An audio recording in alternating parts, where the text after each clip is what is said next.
iniciando mais um programa Viva Voz Saúde, pela queridíssima Rádio Nossa Senhora de Copacabana, Rádio NSC, aqui do Rio de Janeiro.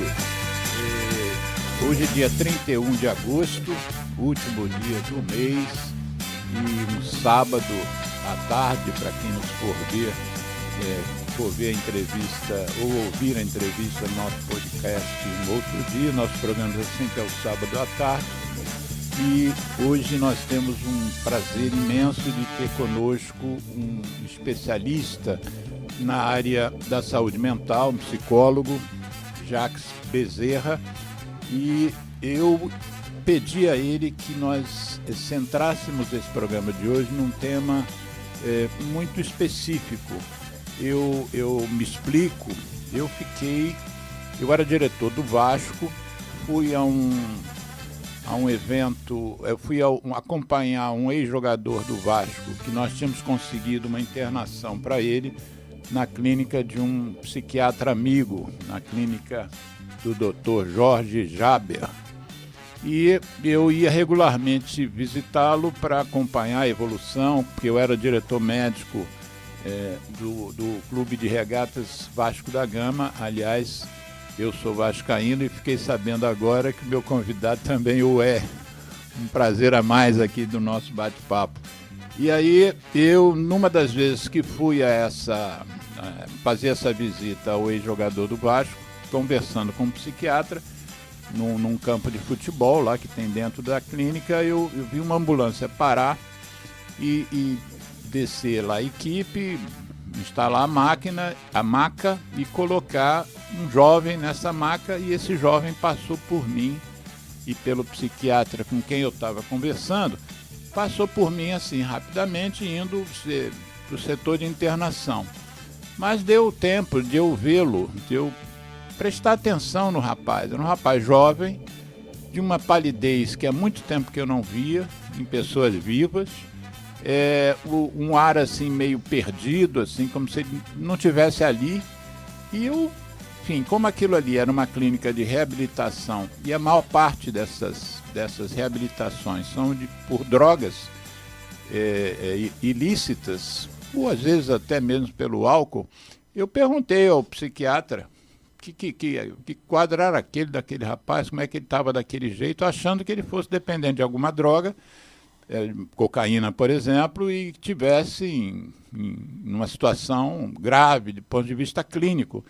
Aí o psiquiatra me disse, não, ele não usa nenhum tipo de droga, ele veio para cá porque ele tem uma dependência em videogame. Aí eu nunca tinha, como eu não sou da área psi e não trabalho em unidade psiquiátrica, eu nunca tinha tido experiência com esse tipo de consequência de um jogo aparentemente inocente, que são os jogos de videogame. Meu filho jogou videogame, filho de um monte de colegas meus jogaram videogame, e às vezes até jogam depois de se tornarem adultos, enfim. Mas eu nunca tinha pensado numa consequência psíquica, mental, de um tipo de prática assim, que eu considerava inocente. Mas aí eu pedi ao nosso convidado que a gente fizesse um programa especificamente sobre isso, não sobre outros tipos de dependência, nem químicas, nem físicas, centrasse nessa questão. Então, o meu convidado, Jacques Bezerra, eu agradeço a presença, eu acho legal você ter aceito. O nosso programa foi desmarcado 2 vezes por obra aqui no estúdio, teve uma infiltração aqui, 2 vezes eu precisei desmarcar o Jacques, e o Jacques foi sempre condescendente, aceitou a situação, marcamos essa data hoje, felizmente você está aqui, agradecemos, eu e Geraldo agradecemos muito você. Geraldo Rodrigues é o nosso operador aqui, técnico das carrapetas.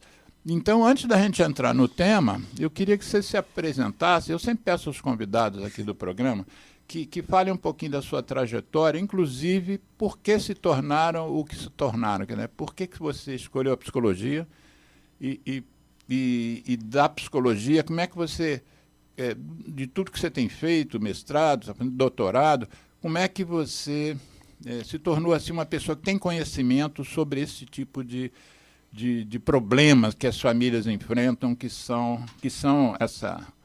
Eu não sei em que percentual, né, que alguns jovens se tornam dependentes de um jogo de tela, né? Perfeito, boa tarde às ouvintes, os ouvintes. Agradeço imensamente o convite, muito gentil.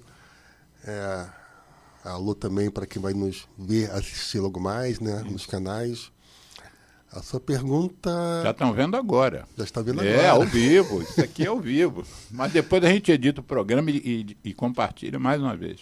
Essa pergunta da minha trajetória é complexa. Uhum. Mas vamos lá, não tem problema, o programa é longo. É longo, é complexo.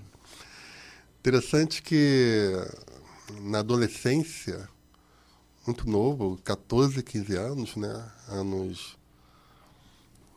Pouco antes, anos 80, anos 70 e pouquinho, né? Eu tinha banca de jornal, revistas de psicologia, e eu já comprava, colecionava, estava terminando o nosso antigo ginásio, né? Nossa antiga 8ª série. Isso. E eu já estava interessando e já li a respeito, mas ficou um bom tempo. Algum psicólogo na família, não? Ninguém na família com psicólogo. De você mesmo. Na verdade, meu pai... Né? Antes da psicologia ser no nosso país reconhecida oficialmente, meu pai era de Marinha, foi de Marinha, né? E ele atuava no serviço psicotécnico da Marinha. Uhum. Então, de memória minha afetiva, histórica, né? Eu ouvia, né, naquele processo seletivo, interno, de avaliação, de educação continuada, eu já tinha... Eu já acompanhava, né, ele com aqueles testes, né, que ele aplicava, avaliava, corrigia. Uhum. E, na verdade, como ele já atuava na área, né, nessa área da avaliação, já antes de ser nosso país reconhecido, ele poderia ter solicitado, né, depois ao Conselho Federal de Psicologia, porque ele assim permitia, né? Então talvez meu pai já tivesse sido, né, um psicólogo antes da psicologia. A psicologia foi década de 60 aqui no Brasil, não foi? Sim, sim. Não é uma categoria tão antiga, né? Não, é bem recente, né?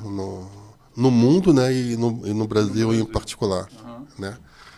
Então, mas na verdade, na minha trajetória formativa superior, eu fui para letras, né?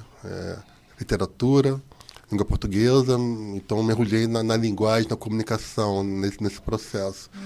E depois ter virado um jornalista, não? Sim, na verdade, a minha história de vestibular foi voltada para a comunicação social, sendo que eu perdi o vestibular, a última prova. Você perdeu a prova? Perdi a última prova, a segunda e última prova. E a psicologia ganhou mais um profissional. E eu fui cursar letras, pensando em cursar um ano de letras, o básico, e depois migrar para comunicação, jornalismo. Mas eu me apaixonei por letras, por literatura, filosofia, sociologia, antropologia, ciências sociais, né, linguística, todo esse universo, né, da área, e fiquei pós-formado 7 anos nessa área. E depois de 7 anos de formado, eu cursei psicologia. Foram mais 5 anos, né, de graduação em psicologia. E da psicologia, algumas especializações, né? Sim. Até que eu ingressei no mestrado em psicologia, na área do trabalho, né, aqui na UFRJ, para Vermelha, no IP. E depois do mestrado... Instituto de Psicologia. Psicologia, da UFRJ. E depois do mestrado, né, eu já fazia parte, assim, da comunidade da Fiocruz, que eu já participava do Comitê de Ética em Pesquisa, Seres Humanos, lá do IOC, Instituto Oswaldo Cruz, né? Eu fazia parte há alguns anos do Comitê de Ética em Pesquisa, como membro externo efetivo, convidado. E nesse processo eu construí, né, um projeto, uma visão, e iniciei lá o doutorado para graduação, né, em ensino em biociência e saúde, do IOC. E foram mais 4, 5 anos de doutorado. E após ao mesmo tempo, né, na psicologia, já clinicando, já atuando, até que mais recentemente, não tantos anos, né, faz poucos anos, que eu ingressei nessa clínica das adicções, né? Ou das dependências, ou das adições. Na verdade, foi algo assim meio casual, porque eu trabalhava em integração com um médico, era neurologista, né? E também com um médico psiquiatra, num trabalho voltado à avaliação neuropsicológica, né? Na área da síndrome alcoólica fetal, em SAF. Então, Você tem envolvimento com a SAF? tenho. Olha, nós fizemos... há 3 programas atrás, o tema foi a SAF. Foi a SAF. SAF é síndrome alcoólica fetal. Aí nós trouxemos aqui uma psicóloga da UFRJ chamada Dina Frutuoso. E eu vou te passar o link do programa e na edição eu vou botar aqui também. Mas, você, eu não me lembro que você... Eu te convidei para uma data que você não pôde vir, porque você disse, aos sábados eu estou na... Não era na PUC que você estava fazendo alguma coisa? Sim, depois de doutorado já, eu ingressei numa formação, né, no Lato Senso, na PUC, né, em transtornos adictivos. Ah, tá. Né, mais 1 ano e meio, né, porque como eu estava trabalhando já intensamente com pacientes, família, né, das adicções, então havia uma necessidade formativa, né, de aprofundar o conhecimento, né, interdisciplinar, basicamente. Tá. Então, foi mais um mergulho, né, de formação. E essa fase está acabando. Acabou. Ah, já acabou? Acabou. Ah, então você está com sábados livres agora? Estou com sábado livre agora. Porque você só tinha, na época, o último sábado do mês, não era isso? É Por isso que verdade. nós marcamos dia 31, que era o último sábado do mês. Isso. Então, os seus sábados são livres agora? Ai, Geraldo. Agora ferrou, como diz o outro. Aí da SAF, né? É.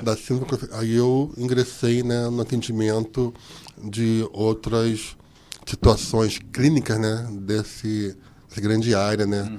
Das dependências, né?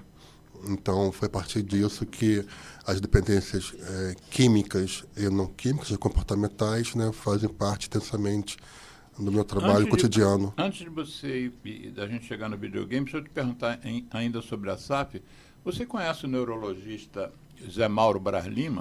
Lógico que sim, foi ele que eu estava... Não brinca. Eu trabalho com o Dr. Zé Mauro. Você estava trabalhando com o Zé Mauro? Sim. Zé Mauro já é cliente aqui, ele pede música no Fantástico, já veio aqui 3 vezes, né? O Dr. Zé Mauro, um carinho imenso que eu tenho com ele. Nós fizemos 2 programas sobre álcool com ele, um programa sobre ela. Sim. E o outro programa, eu não estou me lembrando agora, mas vou botar os links do programa na edição. Um prazer saber disso, cara. Zé Mauro é uma grande Tem um figura. paciente, ela que o Zé Mauro me encaminhou e nós juntos trabalhamos inicialmente com o paciente, um paciente jovem, né, um homem jovem. E nós tivemos... ele passou, quando nós fizemos um programa sobre ela aqui, me fugiu. Fala o que é ela. Posso beber água? Claro. Ela... Me fugiu aqui a tradução da sigla ela. Não vou saber falar também agora. Fugiu. Engraçado. Fiquei encabulado agora, porque o Dr. Zé Mauro eu chamo de o professor. É mesmo, né? Então ele me dirige como professor. Você está emocionado, inclusive. Em geral, dá para perceber que você ficou emocionado. Porque eu tenho um carinho imenso do Dr. Zé Mauro. Mas ele é mesmo, entendeu? Ele é uma grande figura. A única falha dele é não ser vascaíno, mas... Esclerose lateral... Amiotrófica, exatamente. Esclerose lateral. Geraldo Rodrigues deu aqui a solução. Esclerose lateral amiotrófica. Vou botar o link, o programa inteiro vai ficar disponível. O psiquiatra, nós trabalhamos junto, do Mário Romano, da Fiocruz. Esse eu não conheço. Da INSP. E a gente, nós Escola Nacional de Saúde Pública. Isso. Nós juntos trabalhamos juntos em equipe, né? Em alguns casos da SAF, também de dependências. Aliás, já que nós estamos mencionando a síndrome alcoólica fetal, dia 9 de setembro, que foi a indicação da nossa querida Dina Frutuoso, dia 9 de setembro é o Dia Mundial da SAF. Sim. E só fazer um rápido parênteses, daqui a pouco a gente volta para o trilho. A SAF é um conjunto de sintomas e de sinais que ocorrem com crianças, com fetos que foram expostos à bebida alcoólica da mãe. Não existe a bebida passiva como não existe dose segura. Não existe num casal, num casal que fume, o fumo do pai pode interferir no feto, mas Sim. em relação à bebida, não. Uma vez a gestação tendo se iniciado, é só a bebida da mãe, né? Bebida Sim. alcoólica. Sim. E o que a Dina Frutuoso mencionou, e é uma coisa para a gente realmente tocar na tecla, é que essa doença é incurável, uma vez que já tenha se desenvolvido, mas ela é evitável em 100%. Quer dizer, a importância da gente falar na SAF é que se a mãe não beber durante os 9 meses de gestação, abstinência. não vai haver... Somente seus bebês nunca terão esse tipo de preocupação. Mas outro Porque dia... dependendo do momento, inclusive, né, da ingestão do álcool durante a sua gestação, são possíveis efeitos, né, danos específicos, né, no seu processo de feto se desenvolvendo, né? Então, assim... O Zé Mauro chegou, e a Dina também abordou, e você deve estar cansado de saber isso, que, inclusive, comportamentos criminosos de futuros adultos, podem ser devidos ao indivíduo ser portador da SAF, né? Sim, né? até porque os sintomas ficam mais claros, mais evidentes numa pré-adolescência e adolescência. Sim. É algo mais adiante no seu processo maturacional. Então, assim, até para poder rastrear, identificar antes, não é algo assim tão fácil. Não existe um tão exame óbvio, de sangue não, que não é mostre isso. Muito comportamental, tem toda a história, e é algo muito mais complexo quando é numa realidade, por exemplo, de crianças adotadas. Sim. Né, no qual não se tem um histórico, né, dos pais biológicos, ou da mãe biológica em particular, evidentemente, né, como é que foi esse processo da gestação. Então, vamos agora para o tema que... Outra conversa essa, né? É outro momento. É outro momento, merece. Você agora com sábado livre ficou fácil. Vamos agora à questão do videogame. Aquilo que eu vi, que você não conhece o histórico dessa criança que eu vi na clínica do Jaber, e eu também não conheço a história, e nem me interessei em me aprofundar, eu não tinha nenhuma relação com aquela situação, era só o jogador do Vasco que eu estava preocupado. Mas o que é exatamente que aconteceu com esse rapaz? Quer dizer, o que a gente sabe, assim, por alto, que o psiquiatra me soltou, é que ele não saía do quarto, se alimentava mal, às vezes a mãe levava comida e ele dizia para deixar na porta, e que a gente parece que ele jogava comida fora e devolvia o prato como se tivesse comido, foi perdendo peso, agressivo e anêmico, né? Ele aquela palidez era de anemia, né? E como é que se desenvolve isso e dá para você predizer para os pais? Eu não sei como é que está hoje com as telinhas, com a internet, né? Meus filhos, quando usaram videogames, não tinham muitas outras opções de telas, por exemplo. Conta a história do início, que você, quando você começou a perceber que videogame poderia ser um problema. Ao invés de você ir por onde eu estava indo, vai mais para trás e fala da sua relação com o videogame. Como é que você entrou nessa? Estudar esse tipo de coisa. Na dimensão clínica, isso a mim se apresenta assim, no cotidiano muito mais através de um público, né, que tem o TEA, né, o autista, né, que tem esse transtorno de espectro autista. Eu tenho percebido consequências danosas, comportamentais, emocionais em particular, né, de crianças para adolescentes e adultos jovens, como essa imersão intensa, né, no universo do videogame. Tem todo um contexto aí que a gente pode, logo mais aqui, né, abordar também e falar. Então, assim, esse público, em particular, foi que me clareou, né, que o componente, a variável videogame, tem uma presença fundamental em muitos dos conflitos familiares e muito dos conflitos interpessoais dentro de casa e muito da dificuldade, em especial, desse ser humano, TEA, ele estar fora de... Pode mexer no microfone. Balançar, estar fora de casa numa inserção social mais sadia. Vamos só deixar claro, voltar um pouquinho. quando os ouvintes ouvirem você falar TEA, T-E-A... Transtorno do espectro autista. Isso, TEA. Tá bom. O TEA. Então, eu posso já abordar esse tema? Claro. Né? De um modo geral, evidentemente que tem graus de gravidade ou dificuldade do TEA, né? Nível 1, 2, 3, do mais leve, né? Do leve até o mais crônico, né? O mais intenso. Mas independente do grau do transtorno do espectro autista, tem duas dimensões que são comuns, né, à tipologia. Primeiro é essa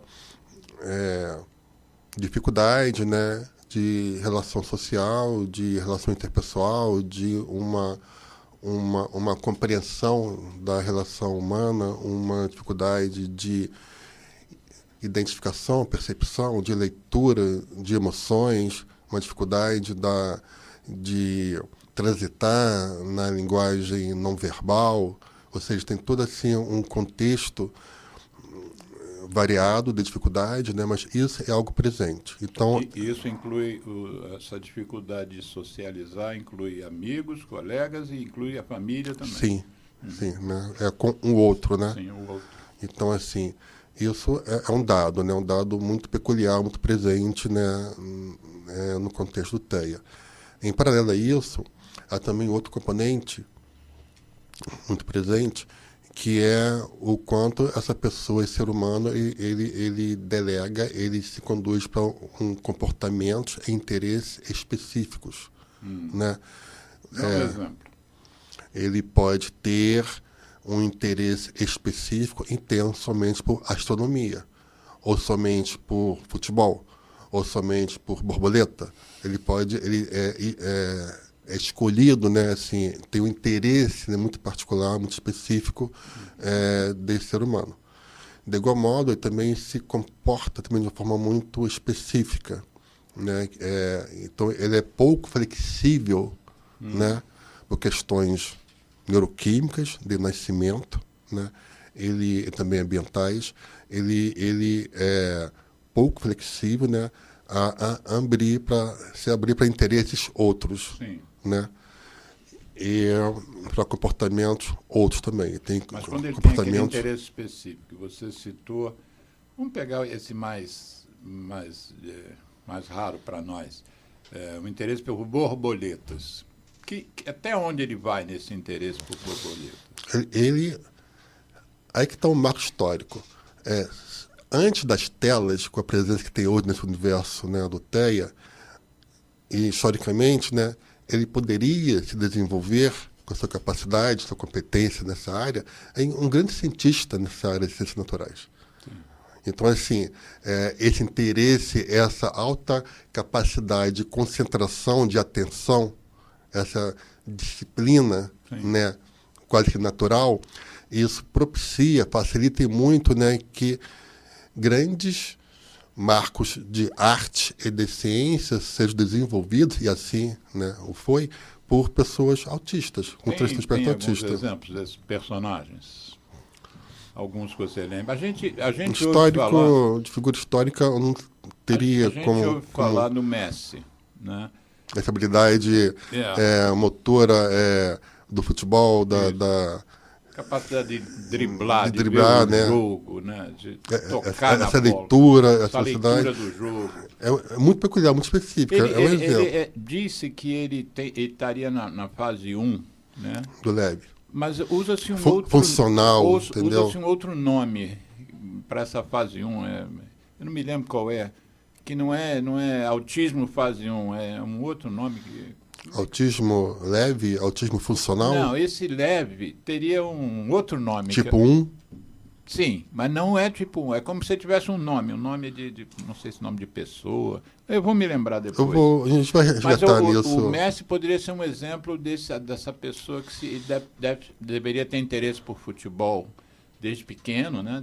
Deve ser uma coisa que nasceu, que ele desenvolveu, né? Ao limite, né? Foi na academia, o melhor do mundo 4 vezes. Sim, não, e na academia, no ambiente universitário, professores né, se encontra, né, se percebe e se sabe, né, de professores cientistas que têm o TEA.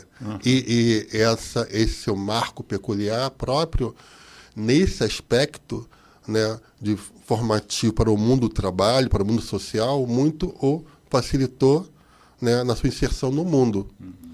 Só que aqui está uma questão mais contemporânea, né, das telas e do videogame.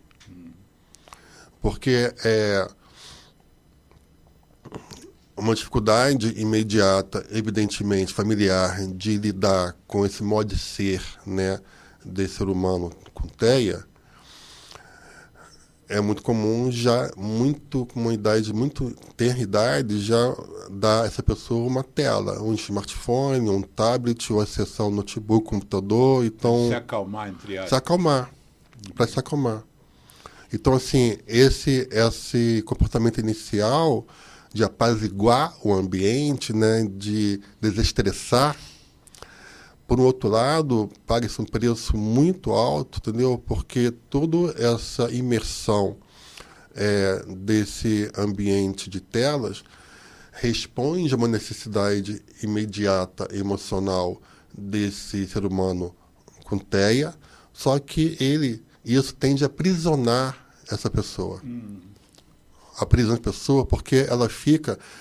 Porque o ambiente do design gráfico, o ambiente musical, o estímulo sonoro, esse tipo de estímulo, por mais que quem tem TEA tenha uma aversão a outros estímulos, a textura, a ações, a cores, por mais que tenha, mas esse tipo de estímulo que o videogame apresenta esse ser humano, o cativa muito rapidamente, ou prende muito, muito rapidamente. Então tem toda essa... E os pais às vezes não percebem inicialmente que não sabe, não percebe, não tem essa informação e esse conhecimento. Isso também... E esse tema não circula, né? Não circula. Se eu não tivesse visto e sabido o que desencadeou aquela crise naquele rapaz, que foi uma coisa fugaz, se eu tivesse ido meia hora antes ou depois, eu não teria visto aquilo, eu não teria menor... E eu sou médico, né? Sim, eu não teria a menor informação de que tem que se prestar atenção nesse tipo de situação. De igual modo, uma questão paralela é que esse processo do TEA, né, com as telas, isso faz com que ele também se autorregule emocionalmente. Então, isso... Como assim? Ele consegue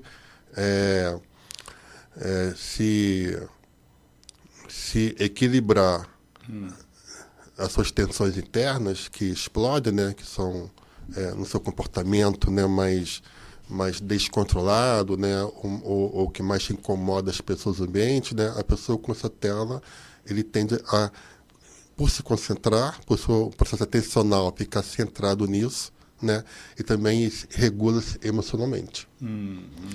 Só que, para a família, aparentemente, isso está fazendo bem a ele, que está muito mais calmo. Sim. Mas o que é que na questão, o que é que na dimensão pedagógica, né, escolar, social, formativa e clínica, o que é mais necessário que se ofereça, né, a um ser humano TEA? Se ofereça ambientes diversos, ofereça o contraditório, ofereça todo um ambiente de estímulo que o faça sair de si mesmo, porque ele necessita ter um contato social, interpessoal. Que é o que ele tem, né, dificuldade. Tem dificuldade, e isso não se faz dentro do seu quarto o dia inteiro. Isso piora, né? Não, piora excessivamente. Então, todo o processo que mais é necessário que se ofereça, né, a esse ser humano, a essa pessoa, é que ele esteja numa relação física, pessoal, presencial com outras pessoas, não está vivenciando, porque ele está jogando sozinho no seu quarto. Em particular, essa pessoa TEA, ele está sendo no viés masculino, homens. A tendência é mais que se jogando RPG online com vários jogadores, né? O que é RPG mesmo? É um... Você vai me perguntar de sigla. É um jogo... meu companheiro, amigo, você pode dar um nome em inglês, assim... Virtual. Tem o RPG de mesa, né? Bota aí, RPG videogame, escreve aí. Tem o RPG de mesa, Ah. o físico, onde as pessoas se encontram no ambiente e jogam durante horas, Sim. né? E tem também o RPG massivo online, onde se joga com vários jogadores desconhecidos. Então deixa eu fazer o papel de advogado do diabo. Como ele tem dificuldade de se relacionar socialmente e precisa se relacionar socialmente, isso que ele está fazendo, de interagindo com outros jogadores, não é uma relação social? Não é. Não é. Não é porque não é uma relação social que o enriqueça e que o favoreça na sua formação para o mundo externo, para mudar de fase maturacional e para preparar esse ser humano para o trabalho, autonomia e independência. Não é. Então ele está jogando... quais são as armadilhas né, possíveis desse jogo online, videogames para os pacientes autistas? Pacientes, perdoe-me, pessoas autistas. Sim. Tá? Não, você é engraçado que eu fiquei observando a sua fala e você usou algumas vezes o ser humano com TEA, né? Ele não é um TEA, ele é um ser humano que está com TEA. Que tem um transtorno, é um ser humano. Que tem o transtorno. Porque o TEA não o traduz, não o reduz, não delimita. Sim. Ele é muito maior do que ser somente a Sim. rubrica, o diagnóstico TEA. Sim. Né? É algo peculiar Maravilha, dele. eu acho que a gente tem que tomar esse cuidado. Em outras áreas a gente já adotou essa forma de se referir. Por exemplo, ao invés, na minha área, de dizer o paciente tuberculoso, ele não é um tuberculoso, ele é um ser humano que está com a bactéria lá se multiplicando e precisa ser tratado, né? Sim. Ele não é um ser humano tuberculoso. Sim, Né? sim. Aidético também foi uma sim. coisa que a gente custou Aí o pessoal fala, não, mas isso é mimimi. Não é mimimi. É um paciente que está com HIV. Daqui a pouco, inclusive, pode chegar um momento que o HIV seja curado, né? Sim, sim. Eu acho que está para chegar esse momento. Sim. E o paciente deixa de ser HIV. Então, ele não é aidético, né? De forma alguma. É um paciente de HIV. É um sujeito em vivência de rua, né? Ele não é um morador de rua. De forma alguma, né? Ele está, né? Ele está numa situação de rua. Situação de rua. É isso mesmo, situação de rua. Né? Então, assim, essa pessoa é quase que muito raro, né? Uma pessoa TEA não sofrer bullying. Não sofrer um bullying no ambiente escolar, no ambiente... Muito raro. É muito raro não sofrer. Não sofrer, claro. Né? Ou seja, então, assim, seja o bullying verbal, seja o bullying comportamental, seja o bullying físico ou social, né? Ele está muito à mercê e propício por sua diferenciação, por ser diferente e por não ser, né, acolhido na sua diferença, não ser respeitado na sua diferença, nem sentido e compreendido. E os próprios que fazem bullying e os que assistem ao bullying sem reagir também não têm a informação devida, provavelmente. Talvez um professor tenha ido lá e falar com a turma. Não tem informação socioemocional, não tem, né? Então, ou seja, assim, essa pessoa, o ambiente do videogame, ela protege do bullying. Então, tem um ganho protetivo, né, de evitar, né, a sua exposição ao bullying social ou individual. Então, só que o videogame, ele é construído, o seu layout, o seu design, a sua inteligência, o seu propósito de videogame, né, ele é construído, desenhado, produzido para manter o máximo possível a pessoa conectada ao videogame. Né? Então, os designers criam esse objeto, essa interface, para manter por estratégias, né, logaritmos, né, e de design, para manter a pessoa imersiva o máximo possível de tempo. Porque um game não tem fim. Aí tem aqueles mudanças de nível. Então não há esse fim, né? Tem várias possibilidades. Ou seja, então, assim, todo o processo, né, de estímulos visuais, sonoros, imagéticos, os desafios, tudo isso aprisiona, nesse sentido, né, essa pessoa teia. Sim. Então, isso já tem uma dificuldade dela não sair disso. Como essa pessoa, socialmente, ela está muito mais sob risco de sofrer adversidades emocionais e de vivenciar momentos de uma elevação de autoestima, né, e de um ser vista com valor social, o processo dos videogames que oferece esses ganhos de fase, essas premiações, e uma vez que a pessoa esteja, em especial, jogando online, né? O RPG online, por exemplo, massivo, ela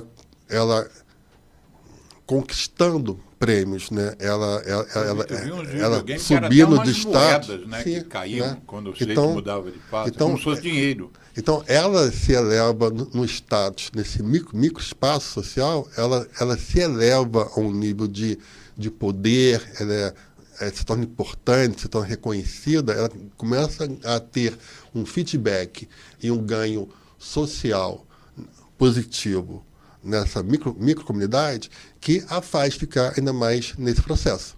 Porque ela não vivencia isso externamente, mas vivencia isso internamente.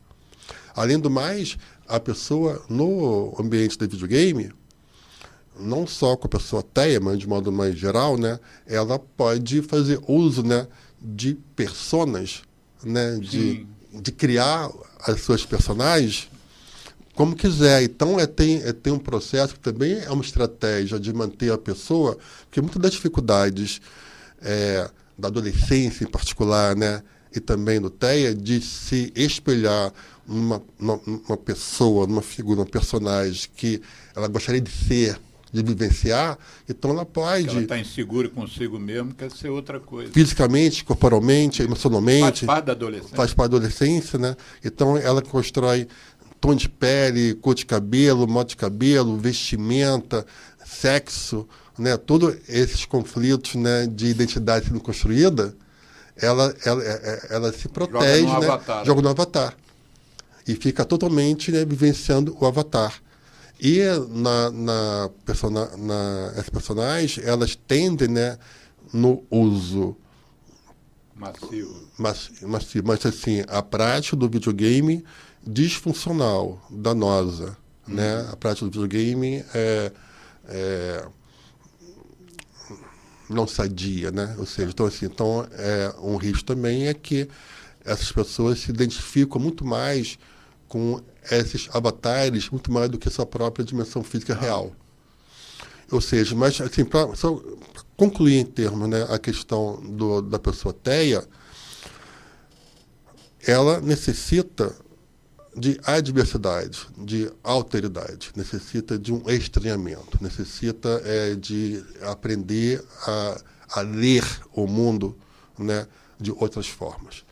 E ela fica totalmente imersa nesse ambiente, né, que somente dando a ela recompensas positivas, nesses ganhos de premiações. Você, quando disputa lá com um cara da Ucrânia, outro dia eu soube de um jogo que as pessoas jogavam com gente, um da Bélgica, outro não sei onde, a pessoa também não perde. Perde, porque mas também ganha, mas perde também. Perde, mas pode recuperar. Mas aí temos que fazer aqui um recorte. E aí é que vai a dependência aumentando também. Porque ela vai buscar, entendeu? Vai querer resgatar o status que ela tinha antes e vai permanecer. Não, eu vou conseguir vencer isso. Isso aí tem todo o impacto, né? Isso acontece com jogo, por exemplo, né? Você sim, perde uma jogo mão, de quer jogar azar, outra né? para ganhar. Sim, sim. Aí tem efeitos, né? Na qualidade de sono, porque a pessoa, né? Porque de sono, porque não e hoje, só... a cada dia que passa, nós inclusive já fizemos um programa sobre sono, a cada dia que passa, a gente percebe a importância do sono, né? Do bom sono. Né? Sim. Se você não tem sono na fase de adolescência, né? Deve ser uma coisa, prejudica vários sistemas nossos. Né?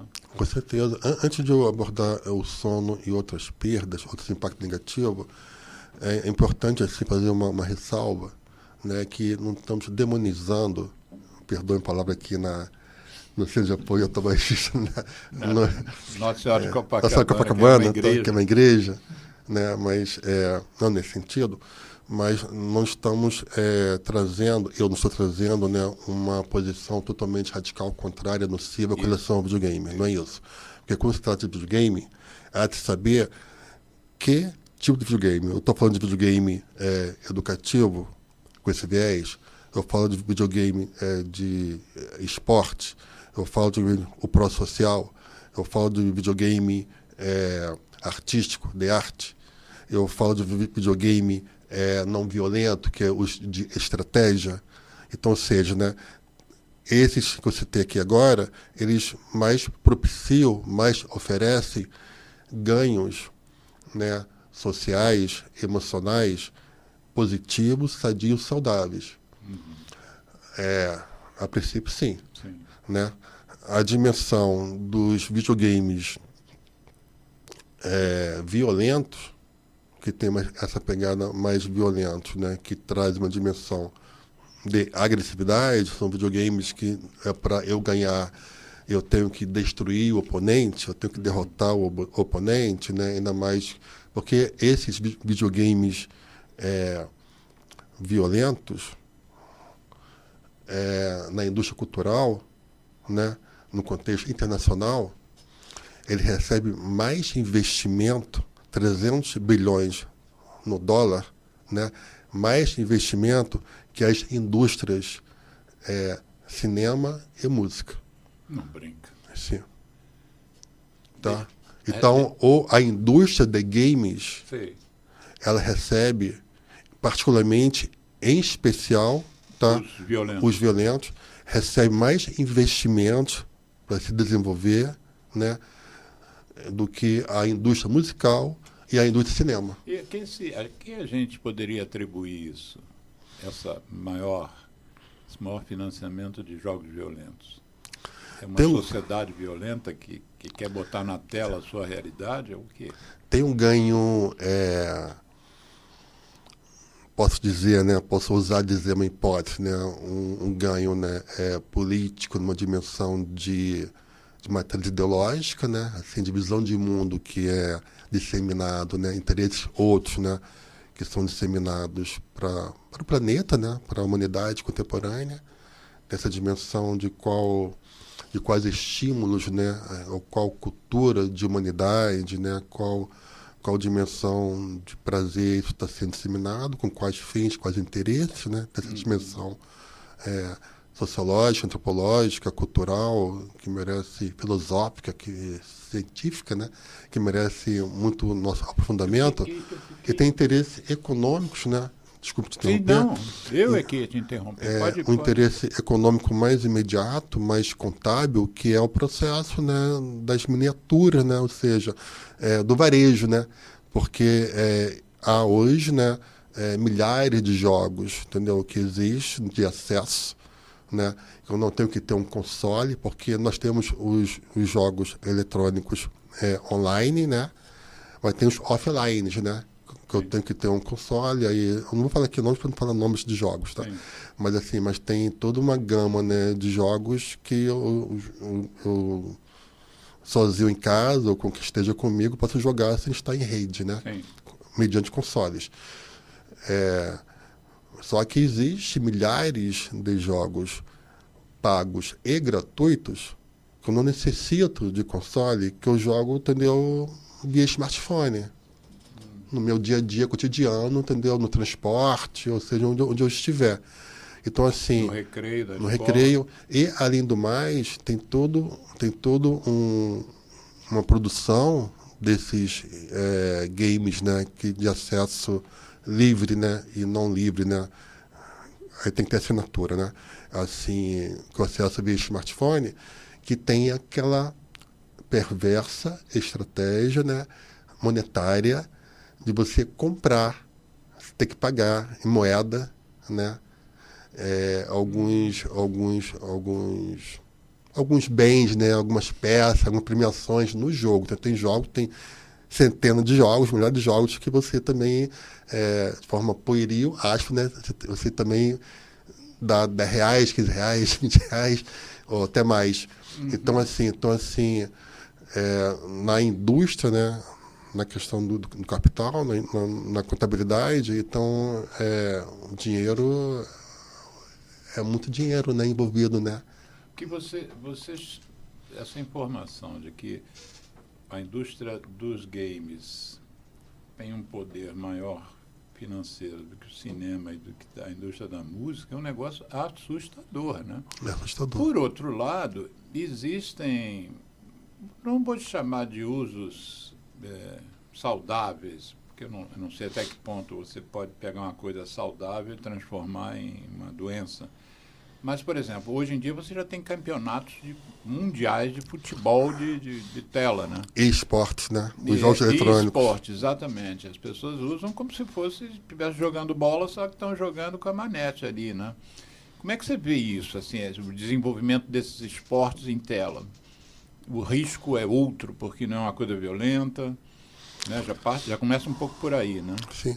Até a própria psicologia do esporte, né? Esse ramo em particular, da área da psicologia. É uma coisa nova, a psicologia do esporte é mais nova ainda. E dentro do esporte, você no baixo sabe muito bem disso, né?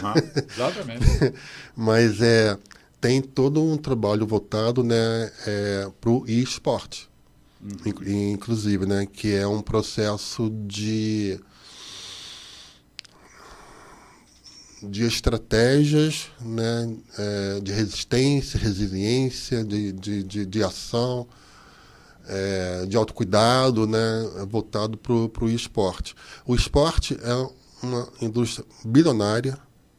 Né? O esporte em geral. O e-esporte. O e-esporte. Né? Uma indústria, esse como particular, se fosse né? Esporte eletrônico. É uma indústria bilionária. Campeonatos que... Já é uma indústria bilionária. Já campeonatos que... Não estamos falando mais do videogame em geral. Eu falo do esporte. Do esporte eletrônico já é uma indústria bilionária. Já entendeu? Tem eventos internacionais que comportam grandes ginásios com milhares de aficionados no esporte. Tem um processo de premiação, né, para campeão, o vice, o terceiro também, volumosos.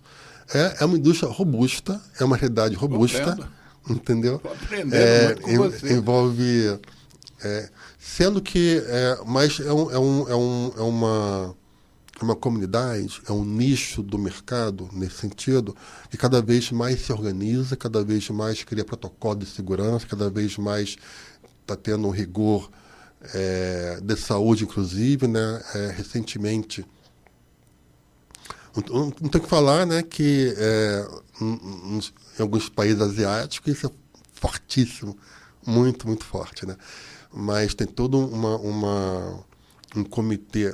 Recentemente teve jogador do esporte, né, que ele foi retirado, foi excluído porque foi detectado, né, substância, né, estimulante, entendeu? No organismo que o mantinha mais atento, né, mais resistente, porque são torneios jogos por vezes que demoram muito tempo, né? Às vezes horas.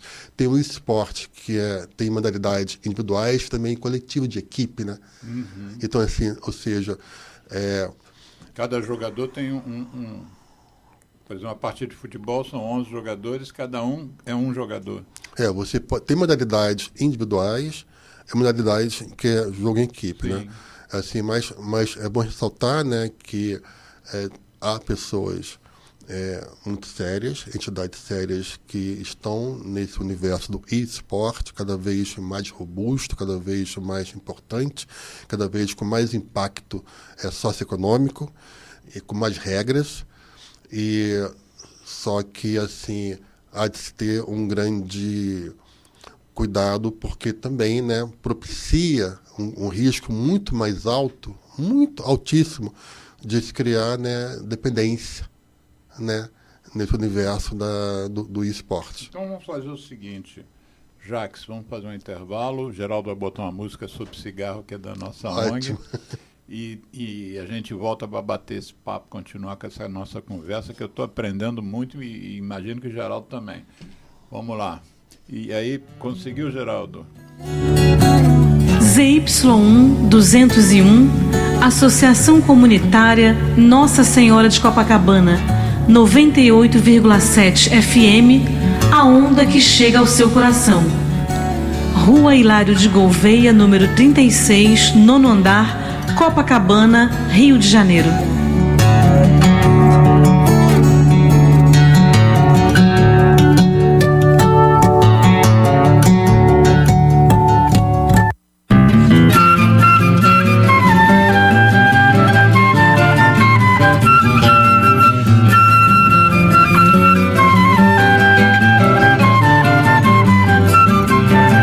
Sou fumante à luz do sol e do neon. Quem não gosta de cigarro desconhece o que é bom. Pra tosse também não sabe que a bronquite infernal, juntamente com pigarro, são meu charme matinal. Vivo soprando por aí muita fumaça, com alegria, pose e graça, perfumando os salões. E assim de cores consegui os tons mais belos. São meus dentes amarelos e marrons os meus pulmões. Para meus brônquios, alcatrão é vitamina e a doce nicotina, a esperança de troféu.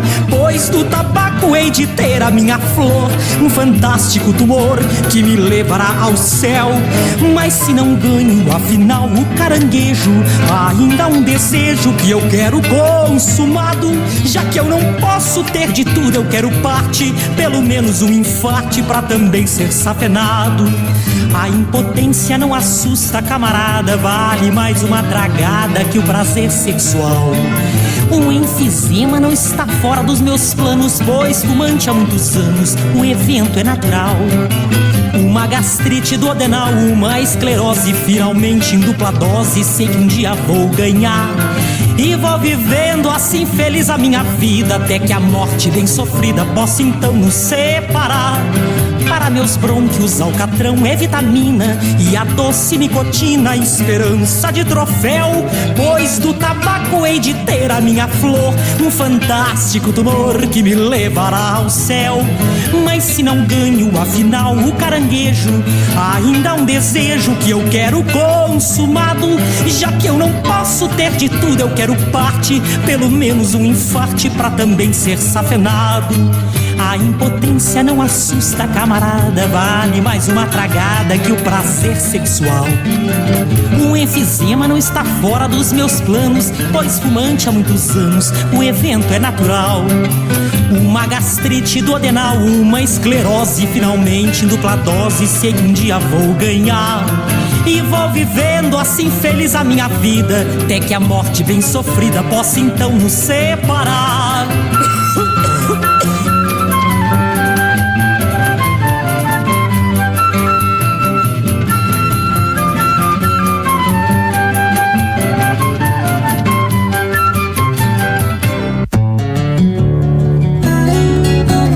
ZY1 201, Associação Comunitária Nossa Senhora de Copacabana, 98,7 FM, a onda que chega ao seu coração.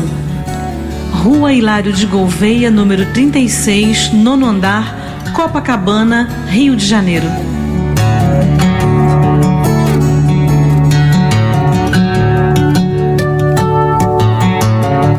Gente, estamos reiniciando o programa Viva Voz Saúde desse sábado, 31 de agosto.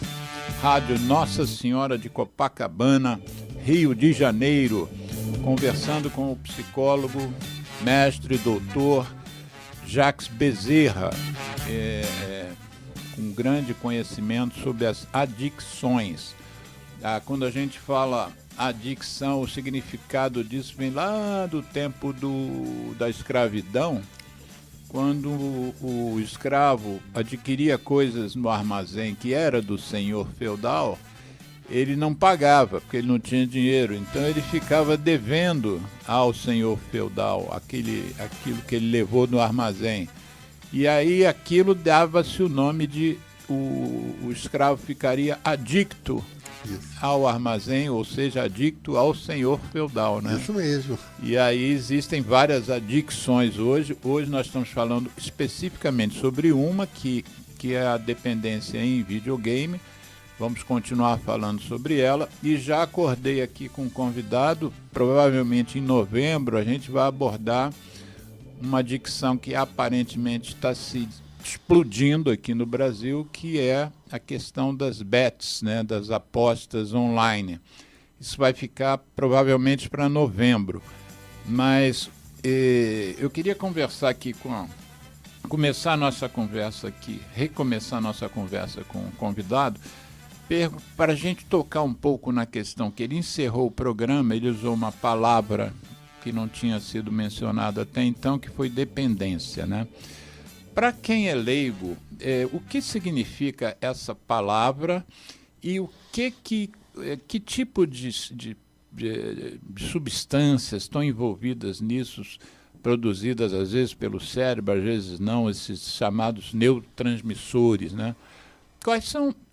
Explica a dependência no videogame. Qual é o processo químico e físico que ocorre no organismo humano para que ele fique ligado àquilo como se fosse cocaína, nicotina, o crack, a heroína, o álcool? Como é que se dá essa ligação a nível cerebral? Tá bom. Já que não é uma droga, né? Você não está bebendo, nem fumando, nem cheirando algo, que esse algo entrou no seu organismo e transformou-se, você se transformou num dependente daquela substância. No videogame, como nas bets, não há substância em que você inalou, aspirou ou bebeu, né? Como é que se dá esse processo? Tá, vamos assim, um contexto assim inicial importante. Deixo assim as adicções, né? Tem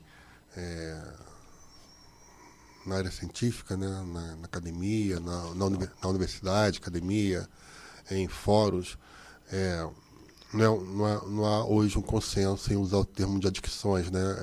Muitos defendem o termo de dependências, né? Ou de adições, até pela razão que trouxe agora. Tendo em vista isso, também algo importante falar é que no contexto dos videogames não há um consenso, não há uma certeza maior, nem de nexo causal, nem assim, porque a pessoa desenvolveu essa, a princípio, dependência voltada para videogames, né? Não tem uma correlação, é muito mais uma associação. Nós estamos numa dimensão de associações, não de correlações, né? Que a correlação aí traria, né, um nexo causal, isso causou isso. Né? A cocaína gerou a dependência química em cocaína. Isso, né? Na associação isto aconteceu, também se percebe isso. Então, assim, mas nesse sentido... Ele joga videogame e fica preso no quarto, não quer dizer que Não quer dizer que isso causou alguma coisa. Né? Então tem essa importância, é muito importante falar isso. O que partindo primeiro, né, do jogo de azar, né, que é o que existe, né, assim,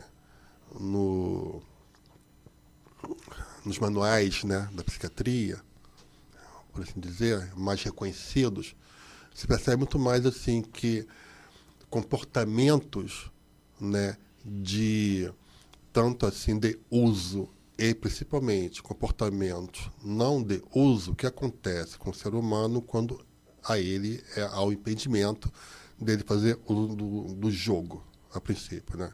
Então, ou seja, as reações comportamentais sociais muito similares, muito próximas a comportamentos, né, de dependentes químicos. Ou seja, uma questão de a crise da abstinência, né? Faltando aquela substância corporal, neuroquímica, né? Produzida pelo jogo. Sim. Então, assim, se percebeu, a pessoa que está com abstinência do álcool, né? Aí na dependência, né? Dependentes, né? Um alcoolista, né? Com abstinência do álcool, da bebida, e um dependente químico de cocaína não usa em processo de abstinência, tem reações comportamentais e sociais X. muitas dessas reações são também observadas, presentes, né, nessa dependência comportamental, na seara do jogo. Então, assim, sintomas de positividade, né, e também sintomas assim, de ausência. Então, a pessoa do jogo, ela se mantém jogando, se mantém nesse comportamento a despeito do dano causado. Mesmo com as perdas sociais, emocionais, familiares, mesmo com as perdas que existem, né, ela permanece nesse comportamento do jogo.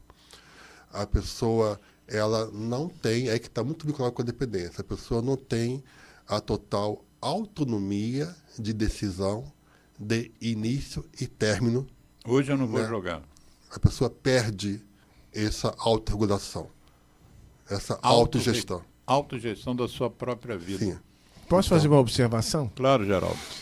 Engraçado que o senhor está falando isso, eu me lembro assim que tem pessoas que são viciadas em jogo de carta.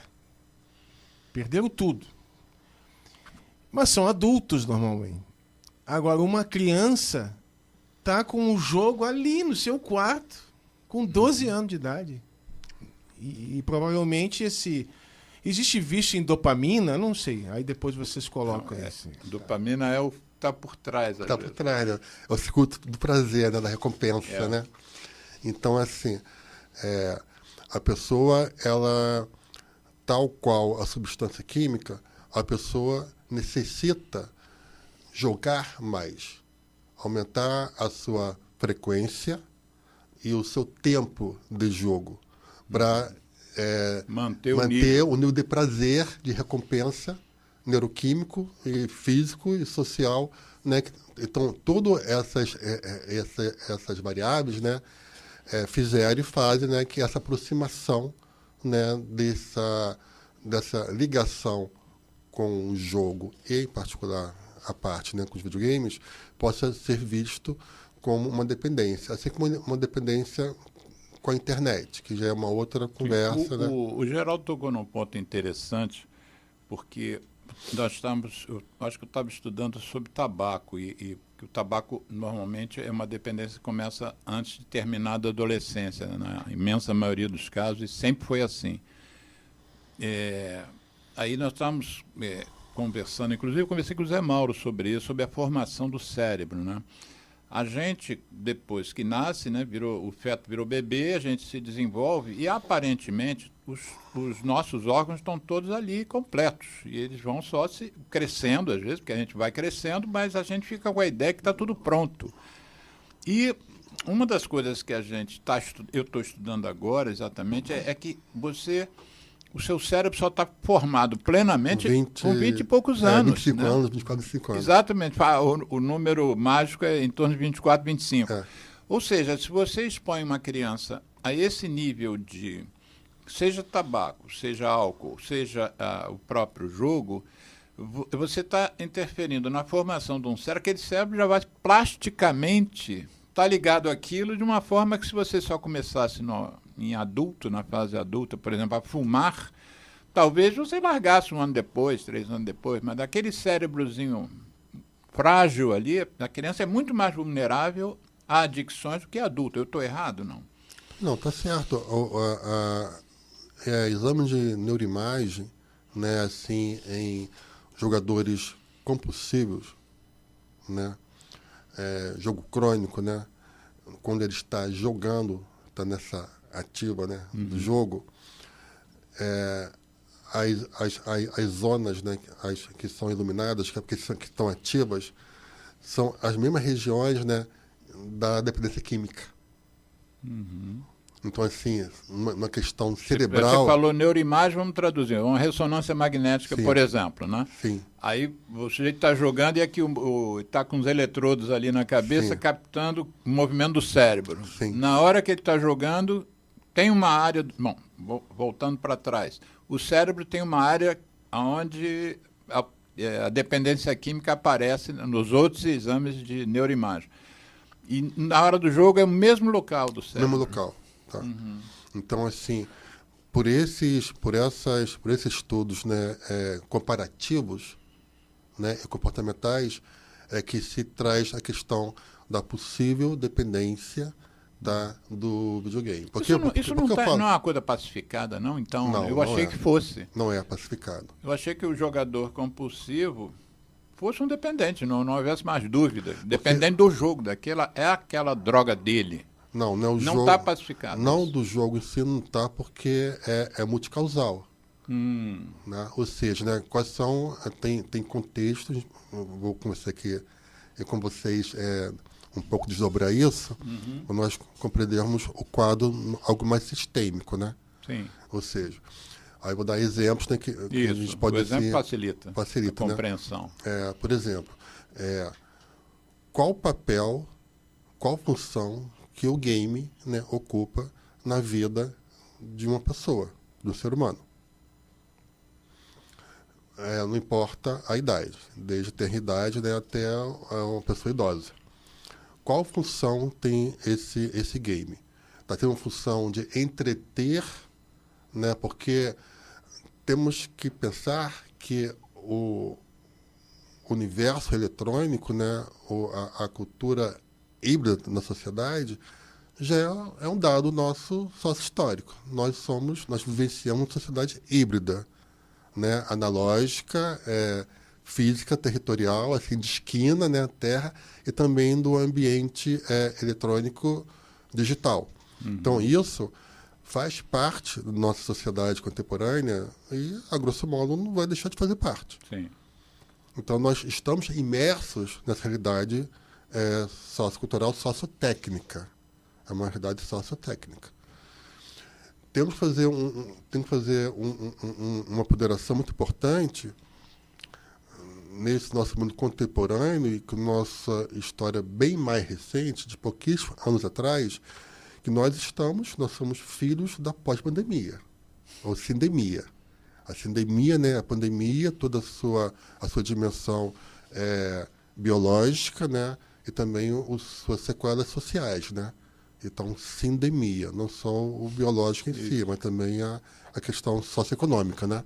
Então, como a obesidade também é uma sindemia, né? Porque sim. não é só porque você está comendo muito. Você está comendo muito, você está estressado, você está ansioso, você está compensando a ansiedade, a depressão com comida, e isso é um quadro mais amplo. Né? Então, temos que compreender a dimensão da relação humana com as interfaces eletrônicas.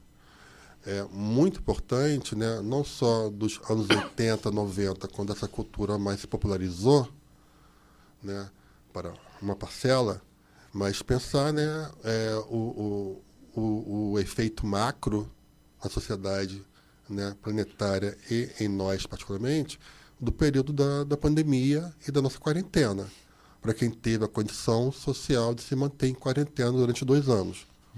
Então não se pode, assim, qual foi o papel que o universo eletrônico das mídias e das telas, né, passou a ocupar nas nossas vidas, em particular dos mais novos, dos mais jovens. Certamente, papéis positivos e papéis Evidentemente. maléficos. Sim, né? Como a vida. É a nossa ambivalência humana e social, né? Isso. Então, assim, a gente não pode deixar de ter essa leitura, né, essa vírgula, entendeu, que nós somos filhos, entendeu, da última pandemia. Uma coisa que a gente diz, existem vários pensadores, por exemplo, tem uma pessoa que já esteve aqui conosco, que é pediatra, Daniel Becker. Ele tem feito uma campanha, ele tem coluna no Globo, ele tem canal, enfim, no YouTube, ele tem um portal sobre pediatria, que, se não me engano, chama-se Pediatria Integral, e é um portal com informações pertinentes. Mas uma das coisas que ele diz e tem batido nessa tecla reiteradamente é que você tem que botar as crianças para brincar ao ar livre. Né? E de vez em quando ele fala sobre os efeitos das telas e, por outro lado, fala sobre os benefícios da brincadeira ao ar livre, que as crianças precisam brincar mais. Como é que você vê isso, assim, essa questão de ficar dentro, não só dentro da tela, mas dentro de casa, se relacionando Ele está certíssimo, está muito coerente. Acolho por completo a visão, né, dessa pessoa. Daniel Becker. Daniel Becker. Vou botar um link, inclusive, no programa que ele teve aqui, para a gente, quando reeditar o programa, as pessoas terem acesso a ele. Mas, enfim... Eu vou resgatar assim, a sua indagação e explanar um pouco sobre isso. Me ajuda a falar, estava falando antes da pandemia, sindemia, eu falei algo anterior a isso, que foi no contexto da dependência, qual papel que o game passa a ocupar na nossa vida, qual função. Porque o que desenvolve um fator de alto risco para o ser humano, para desenvolver uma relação disfuncional, não sadia, né, não favorável, né, com o videogame em particular, é quando a pessoa usa esse videogame como uma esquiva, né, emocional. Quando se usa o videogame, né, como uma esquiva experiencial. Há algo em nossa vida, seja um desconforto físico, emocional, comportamental, de pensamento ou de memória, que nós não estamos com condições, com estrutura interna, de bancar, de entrar em contato, de sustentar e de compreender e aceitar. Então, assim, o videogame, ele entra muito nesse lugar. Como uma bengala, como uma esquiva, como uma fuga. Eu vou fugir do meu desconforto existencial, experiencial, social, né? Através, entendeu, do videogame. Poderia ser qualquer outro objeto qualquer, mas em particular eu escolhi porque está a mim acessível e é aceitável e tem um valor positivo na sociedade. Ou seja, o processo de eu desenvolver uma relação com o videogame como uma válvula de escape do que eu necessito enfrentar, esse fator de risco, né, principalmente para as pessoas TEA, em particular, isso é muito real, concreto, né? Mas toda pessoa que tenha uma dor, uma angústia emocional existencial, então o videogame ocupa muito esse lugar. E o perigo do videogame, né, não está nele em si, a grosso modo, mas do porquê, da serventia, do porquê que eu estou indo até ele. E algo assim, que eu vou até dialogar numa questão assim, antes de voltar para o médico, sua visão do brincar, né? Mas assim, algo muito importante é que, principalmente com crianças, pré-adolescentes e adolescentes, com a sua, como ele lida e escolhe lidar com o videogame. Muito dessa esquiva emocional, né, dessa fuga emocional, dessa dor, né, é porque ele integrou, ele aprendeu uma aprendizagem, né, de uma resposta emocional, como a sua família lida com o desconforto. Então, ou seja, é comum, é perceptível na clínica, né, que o uso, né, da esquiva emocional das figuras adultas responsáveis, têm essa função, pai, mãe, avô, irmão mais velho, a dinâmica, e aí falar em sistema familiar, essa dinâmica é fundamental para falar no videogame essa dependência. É fundamental falar que família é essa.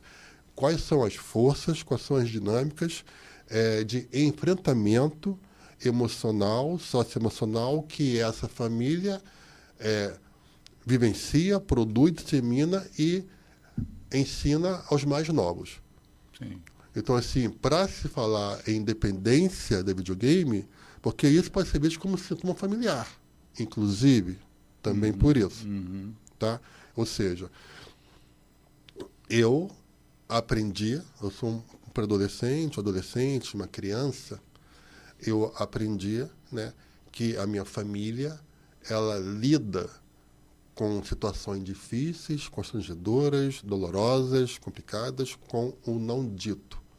Não há uma alfabetização emocional, não há uma pedagogia emocional onde qualquer emoção, em especial as censuráveis da sociedade, as ditas que são feias, as pecaminosas, né?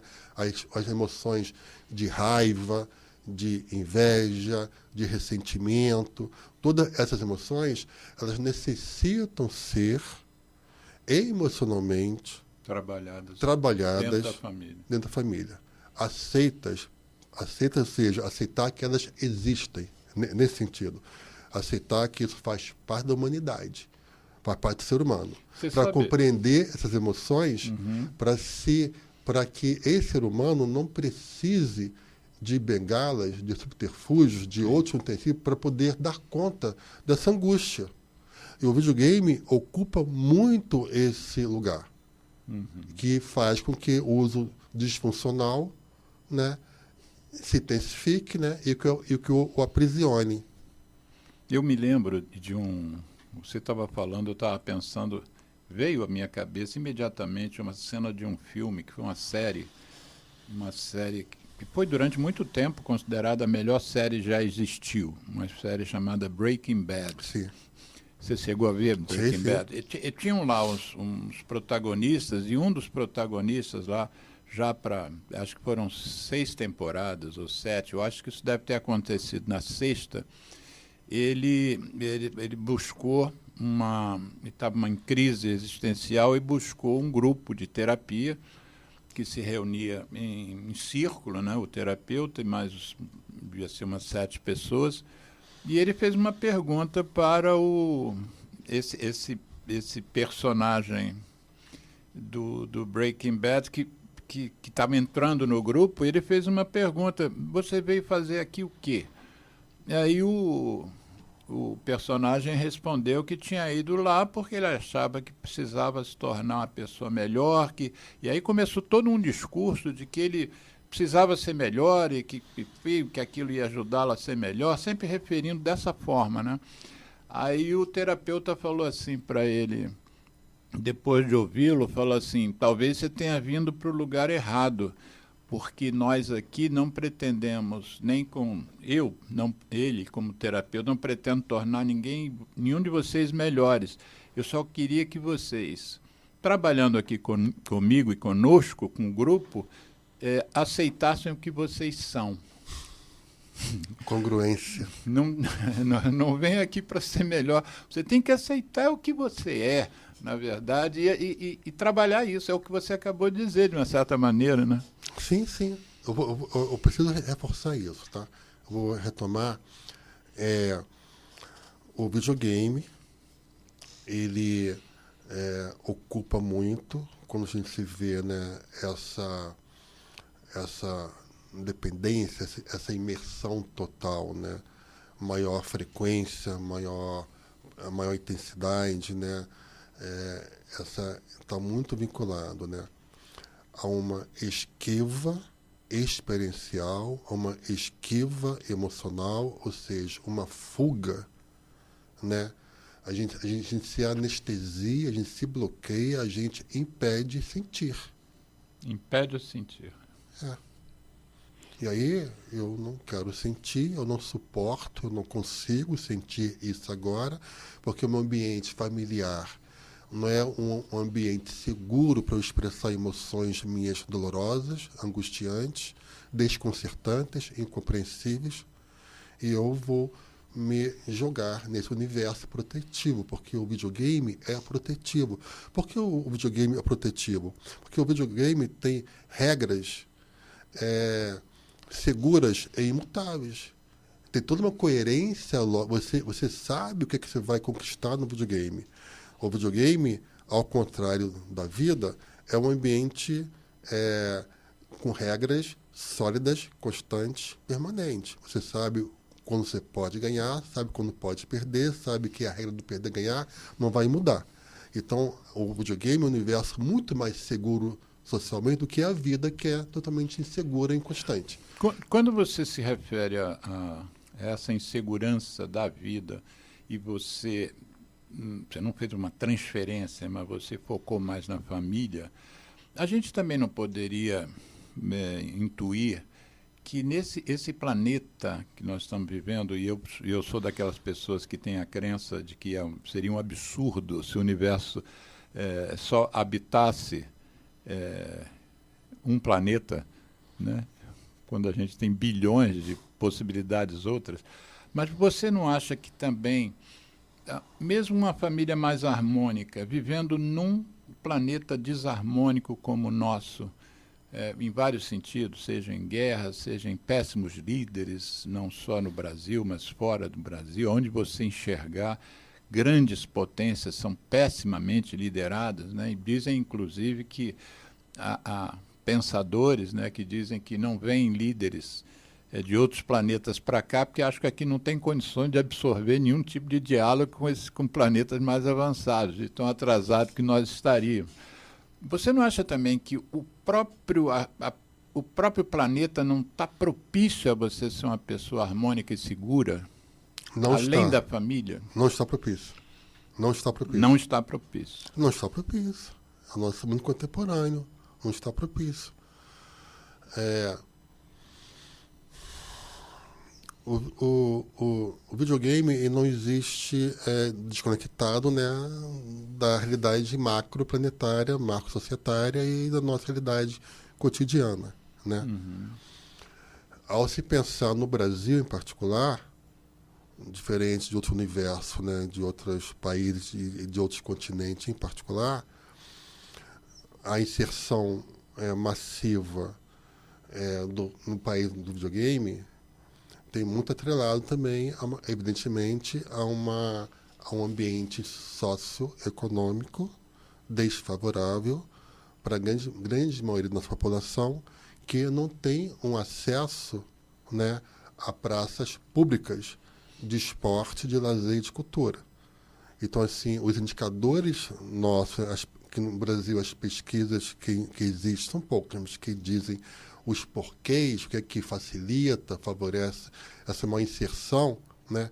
Primeiro, é esse fácil acesso, né, massivo, gratuito, né, mas não ingênuo, de diversos games em plataforma interface, o mais básico, interface, o smartphone e facilmente. Tem essa questão. A questão, uma violência social, nossos indicadores são muito cruéis, perversos, uma violência social de rua, de esquina, de vida, que não facilita, não favorece, não estimula a vivência além casa, que vai ao encontro do que, inclusive, o médico pontuou. Então, tem um ambiente nas megacidades, nas grandes capitais, que não favorece, né, se brincar e habitar as ruas, as praças, as esquinas. Então, ou faz ficar mais dentro de casa, ou no play, ou no seu condomínio, ou na escola. Então, tem essa dimensão também. A dimensão que você falou e que me veio à mente do videogame, a proteção, já disse aqui, né, do bullying, a proteção, assim, conflitos familiares, um grande, relacionais, conjugais, interpessoais, um conflito mal vivenciado ou mal não bem conduzido, né, dentro de casa, faz com que o videogame seja um ambiente de proteção, né, emocional para os mais novos, em especial para adolescentes. Eu preciso falar umas questões assim, umas questões de que eu percebo na clínica, uns impactos não científicos, não estudados, Sim. tá? Não comprovados, mas que eu percebo assim em quem eu atendo, né, adolescentes e adultos jovens que tem uma cultura muito própria e muito intensa desde criança no universo de videogames. Eles não vieram até mim no consultório, não estão até mim por questão do videogame em si. Mas eu percebo uma questão muito interessante na questão humana. Jovens universitários e adultos jovens, 25 anos, 24 anos, 26 anos, com uma forte cultura experiencial de videogame, forte mesmo, né? Como um lazer principal. Lazer principal. Lazer principal, tá?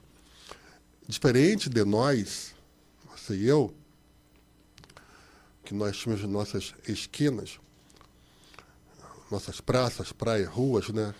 Estádios de futebol, que nem estádios pode ir mais com tanta segurança e conforto hoje em dia, né? Essas pessoas, no caso são homens em particular, né? Eles não vivenciaram ritos de passagem para a transição da adolescência para uma vida adulta que nós vivenciamos. Muitos ritos de passagem, de transição, de maturação social, muitos ritos de passagem de uma entrada para as masculinidades que existem. Muito das interfaces vivenciais, eles não vivenciaram, isso é notório, para mim é muito claro, para a anamnese, para o estudo prévio, para o próprio processo terapêutico, para os terapeutas no dia a dia, eles não tiveram a oportunidade de vivenciar. Dá um exemplo do que você está falando, porque é uma percepção que você está tendo. Você acabou de dizer que não é um dado científico, mas dá um exemplo do que você está chamando de transição da fase pré-adulta para a fase adulta. Sim, eu faço, por exemplo, no universo em particular, né, masculino, tá? Isso não exclui feminino, tá? Mas no universo masculino, tem um rito de passagem sociocultural muito importante, que é o jovem passar a vergonha de ir até a farmácia e comprar a camisinha. Uhum. Essa vez primeira, esse preservativo primeiro, né? Eu brinco com esses pacientes, né? Que é uma tarefa que eles fazem, né? Que eu passo para eles, né? Você precisa ir até a farmácia e entrar na farmácia, sair, entrar na terceira, só vai ver mulher no caixa, não vai ter homem. Você vai ter que passar a vergonha de pegar o seu preservativo e colocar junto com um doce, com uma bala, algo não qualquer, chamar tanta atenção. uma página. Você precisa. E essas pessoas não vivenciaram isso, porque eles ficaram totalmente imersas, entendeu? Isoladas dos seus pares. Aí que está a grande questão do videogame, que deixa a pessoa isolada. Tá? Porque ele joga com alguém que está em São Paulo, que está em Curitiba, que está no Chile, que está nos Estados Unidos. Compreende? Mas continua isolado. E está isolado. Então, essa aprendizagem social necessária, esse tipo de rito de passagem, essas pessoas chegam ao consultório totalmente com essa ausência. Os momentos, né, de os bailes primeiros, entendeu? Primeira vez você chama a menina para dançar. Eles não tiveram isso, não vivenciaram isso, não sabem o que é isso. Não sabem como chegar até uma pessoa e paquerar, flertar, gaguejar para abordar. Na sua percepção, eles não estão sabendo fazer isso. Não, eles não tiveram isso, não vivenciaram isso. Vários momentos, várias experiências sociais formativas, fundamentais, né, que formam a identidade da adolescência para o mundo adulto, eles não estão vivenciando. E aí eu trago uma questão fundamental que o universo do videogame passa a ocupar, e também uma percepção minha, clínica de consultório, tá? Né, uma pesquisa acadêmica, né, científica, é o seguinte, como é a necessidade do adolescente ele sair de casa, ele ir à rua para pôr à prova, para vivenciar com seus pares da sua faixa etária, do seu ambiente sociocultural, né? Todos os valores né, toda a visão de mundo, né, que a nós chega por nossos cuidadores. Então, assim, a adolescência normal, né, ela demanda para uma construção de uma identidade de um adulto sadio, tá, para que se possa construir uma singularidade, uma identidade de si mais autêntica. É necessário que esse adolescente, ele de um dado momento da adolescência, ele se afaste dos seus pais, se afaste dessas figuras parentais de uma hierarquia mais, né, vertical, com todos esses valores. Ele necessita ir à rua, é ir aos bailes, é viajar ao fim de semana, é ir ao cinema, é ir aos shows, é ir acampar. E ele precisa vivenciar esse ambiente cultural formativo, existencial, para que ele possa se confrontar com a diferença, né? Se chocar, colocar à prova os valores que a ele foram, né, apresentados e ele, né, integrou, que ele possa... Ou não, né? Ou não, né? E que ele possa, assim, abrir mão, se for o caso, né, da sua questão subjetiva, da sua identidade, abrir mão de alguns valores de casa, nesse momento da adolescência, integrar outros, que é da sociedade, do mundo, que ele possa vivenciar isso e construir os seus valores próprios, a sua identidade de ser humano, sua, né, questão de individuação, né? E depois desse processo, um pouco mais além, ele retorna para casa. Mas ele retorna como sujeito, com uma alteridade, com uma identidade, com uma independência, autonomia, para a vida.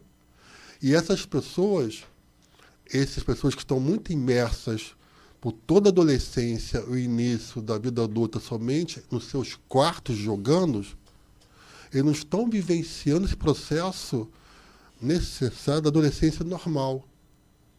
E aí tem duas questões, assim, muito complexas para a nossa sociedade contemporânea, né? Eles tanto não estão vivenciando isso, né? Não estão tendo um estranhamento, eles estão vivenciando isso, mas tem aí uma cilada, tem uma perda, porque eles estão o tempo todo imersos, jogando com identidades próximas a ele. Sim. Porque esses pares que não vivenciam no dia a dia, mas tem uma total identificação naquele momento. Então, ele não é confrontado com a diferença, né, com dilemas. Iguais. São pares iguais. Eles são avatares, muitas das vezes. São avatares, muitas das vezes, né?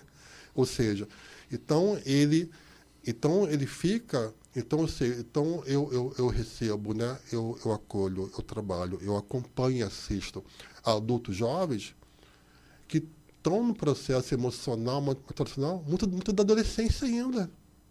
Já é adulto e pensa como adolescente. Está no processo... 25 anos, 28 anos, quase 30 anos, então numa dimensão emocional, relacional com si, né, com o mundo, ainda numa fase maturacional da adolescência, que eles não vivenciaram isso. Por outro lado, há algo muito complexo para a nossa sociedade contemporânea, para a formação humana, que o videogame também pode representar um modo novo de ser no mundo, uma dimensão de se construir uma identidade de forma diferenciada da nossa. Ou seja, né, qual é a questão aí complexa? É que, por vezes, esses pré-adolescentes, adolescentes, eles estão vivenciando toda uma transição maturacional, socioemocional, de identidade, mas dentro de casa, no seu quarto. E não estão, né, nas esquinas necessárias também. Então, ou seja, então, assim, que adolescência é essa que o mundo contemporâneo está nos fornecendo por esses artefatos, né, eletrônicos, midiáticos, né, de lazer, quais são essa identidade. Porque eu acompanho, né, eu assisto, né, universitários que eles... olha que interessante. Você chegou a respirar fundo para concluir. Porque eu tenho que... Mas eu vou te fazer uma proposta e enfim, que nós temos 3 minutos para encerrar o programa. Opa, então vamos lá. Então, falar de prevenção e família. A primeira coisa que eu queria que você deixasse aqui é um contato, se alguém quiser, por exemplo, trocar uma ideia com você, um e-mail, um telefone, o que você disponibilizar, porque depois, na edição do programa, eu ponho como legenda. O que você disponibiliza? O meu e-mail... Qual é? É meu nome, jaquesbezerra, @gmail.com, vou soletrar Jacques Bezerra, tudo junto, tudo em minúsculo. JACKS. Isso. Na Bezerra. edição eu vou escrever isso. Ótimo. @gmail.com. E meu telefone de contato eu deixo também, tranquilo, que é o 21 97 22 66 100. Pode ter gente que não vai ver a edição do programa e vai estar ouvindo pelo rádio. Jacques Bezerra, JACKS Bezerra, @gmail.com, telefone prefixo Rio de Janeiro, 21 972266 104. 100. 100, desculpe, gente. 972266 100. Eu sempre pergunto aos meus convidados que dão e-mail, você responde e-mail, se a pessoa Lógico. te mandar, né? Responde e-mail, com Tem certeza. gente que já se queixou que eu mando e-mail e não responde. Não. Mas você é pé da 90. Quantos minutos tem o... 1 minuto e 30 Então, meu caro, o tempo... Deu agradecimento? Não, vou aproveitar esse tempo, já está correndo para algo muito importante. Eu agradeço você e você usa esse 1 minuto agora, 20 segundos. Que corta, o computador corta. Certo. É muito importante que a família tenha uma autoanálise, né? Se o padrão de uso das telas e do videogame, da pessoa em si, também não é o padrão de toda a família. Então, como é que se espera que o jovem, a pessoa, saia do quarto, jogue menos, se o padrão comportamental... Chegar no quarto, o pai está no celular, chegar na sala e está lá no celular. Então, assim, é fundamental... Ou a mãe. Isso, é fundamental que uma mudança comportamental seja sistêmica em toda a família. Sim. E uma questão ainda muito importante é que... Vamos lá, estava aqui na minha ponta da língua, passando segundos, uma questão da família, do processo comportamental, da família sistêmico, e que a família... Olha o tic-tac. Né? Onde é que você atende as pessoas? Você acha que se alguém quiser ser atendido por você? Na Tijuca. Na Tijuca, num hospital, numa clínica, num consultório? Consultório. Então, pelo e-mail ou pelo celular, isso pode ser claramente agendado. Lógico, ou online também. Fica para o próximo programa. Que pena, a família falar da questão comportamental, Não do tem padrão. Problema. Já está entrando a musiquinha. Agradeço imensamente. Obrigado, Jacques. Acho que eu aprendi demais com você. Nossa Senhora eu de Copacabana. Que também tenham aprendido. 98,7. Compartilhe esse programa. Espero que tenha Que sido chega ao seu claro. coração. Eu acho que para mim...